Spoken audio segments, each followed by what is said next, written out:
नमस्कार, मैं धर्मेंद्र। स्वागत है आपका परिवर्तन की बात धर्मेंद्र के साथ कार्यक्रम में। आज हमारा विमर्श का मुद्दा है जातीय व्यवस्था।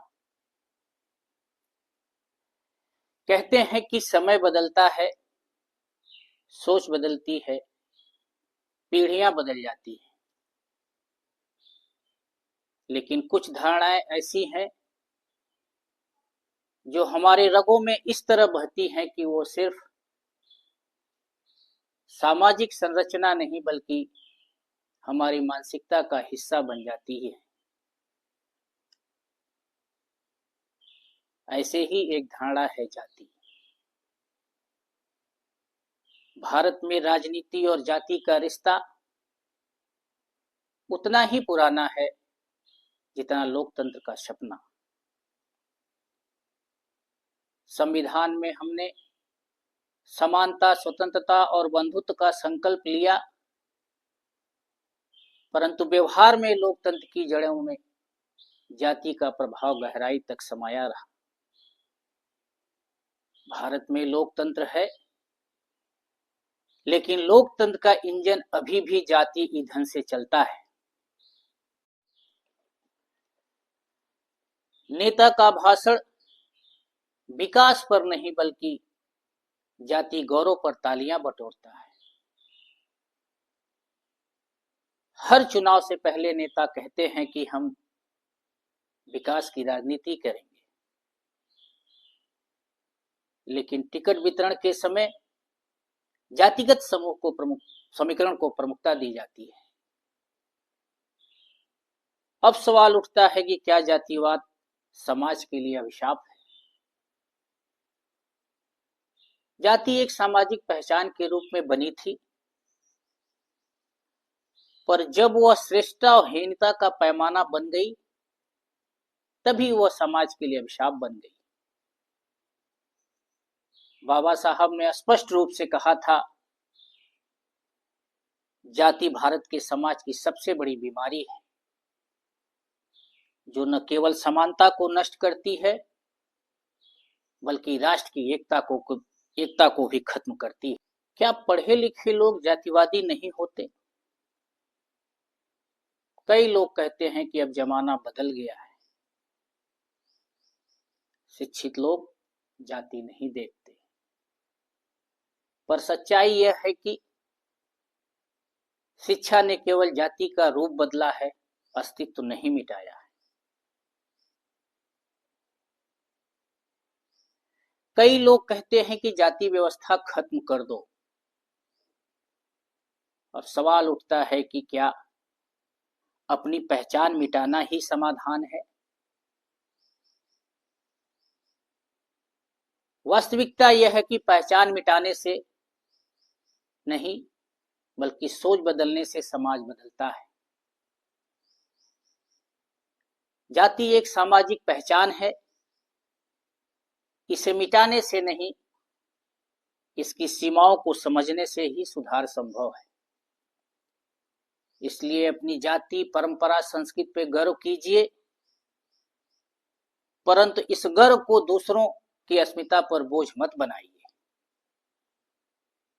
हर जाति, धर्म, समाज ने किसी न किसी रूप में मानव सभ्यता में योगदान दिया है। यदि हर व्यक्ति अपनी जाति पे गर्व करे लेकिन दूसरों के प्रति सम्मान भी रखे, तो समाज में प्रतिस्पर्धा नहीं, सहयोग जन्म लेगा। अपने गौरव को संभालिए, पर दूसरे के गौरव का भी सम्मान रखिए। यही सच्चे लोकतंत्र और बंधुत्व की पहचान है।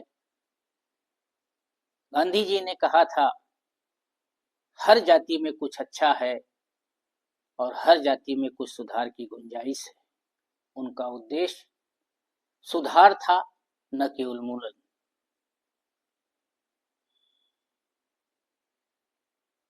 क्या राजनीतिक दलों ने, विशेषकर क्षेत्रीय दलों ने, जातिवादी राजनीति को बढ़ावा दिया? हर दल कहता है कि वह जाति धर्म की राजनीति नहीं करता, लेकिन इसे बढ़ावा जरूर देता है। यही भारतीय राजनीति का सबसे बड़ा पैराडॉक्स यानी विरोधाभास है। कुछ कुलीन मानसिकता के लोग यह आरोप लगाते हैं कि क्षेत्रीय दलों ने जातिवादी राजनीति को बढ़ावा दिया, लेकिन यह आधा सच है। निश्चित तौर पर क्षेत्रीय दलों ने जातिवादी राजनीति को बढ़ावा दिया, लेकिन यह नीति नहीं, परिस्थिति की उपज थी।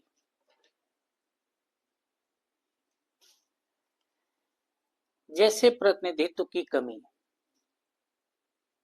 स्वतंत्रता के शुरुआती दशकों में सत्ता के प्रमुख केंद्रों पर ऊंची जातियों का वर्चस्व था। निचली जातियां, पिछड़े और दलित वर्ग राजनीतिक निर्णय से बाहर थे। इस असमानता ने एक असंतोष को जन्म दिया और असंतोष को राजनीतिक रूप देने का कार्य किया मान्यवर काशीराम जी ने, लालू प्रसाद यादव जी ने, नेताजी ने, माननीय मुलायम सिंह यादव जी ने, करुणानिधि जी ने, एमएस रामचंद्रन जी जैसे नेताओं ने। उन्होंने कहा, हम भी सत्ता में बराबरी चाहते हैं, लेकिन यह जाति राजनीति नहीं, प्रतिनिधित्व की राजनीति के रूप में शुरू हुई।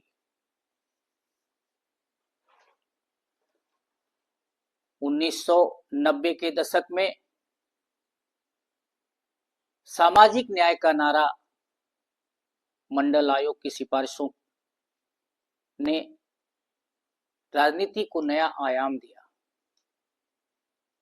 सामाजिक न्याय, बहुजन की आवाज, सामाजिक न्याय, आरक्षण का अधिकार। इन नारों ने राजनीतिक विमर्श को जाति चेतना में रूपांतरित कर दिया। यहां जाति विभाजन का औजार नहीं, बल्कि हक की पहचान बन गई। लेकिन कालांतर में यही पहचान वोट बैंक की राजनीति में तब्दील हो गई।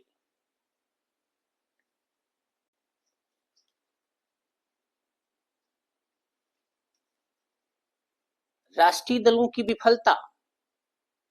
शुरू में कांग्रेस, बाद में भाजपा ने कई बार स्थानीय और जातीय आकांक्षाओं को ठीक से समझा नहीं और इस खालीपन को क्षेत्रीय दलों ने भरा। जातिवाद अब प्रशस्ति नहीं, प्रश्न बन रहा है। अब जरूरत है समरसता और समानता की राजनीति की। युवा अब जाति आधारित पहचान से आगे बढ़कर अवसर आधारित भारत की बात कर रहा है। सत्ता का वास्तविक अर्थ तब पूरा होगा जब प्रतिनिधित्व संख्या से नहीं, समानता से तय होगा। इस मुद्दे पर आप क्या सोच रहे हैं? अपने विचार को हमसे जरूर साझा कीजिएगा। मिलते हैं फिर किसी अगले मुद्दे पर, अगले कार्यक्रम में। परिवर्तन की बात धर्मेंद्र के साथ कार्यक्रम में। नमस्कार, धन्यवाद।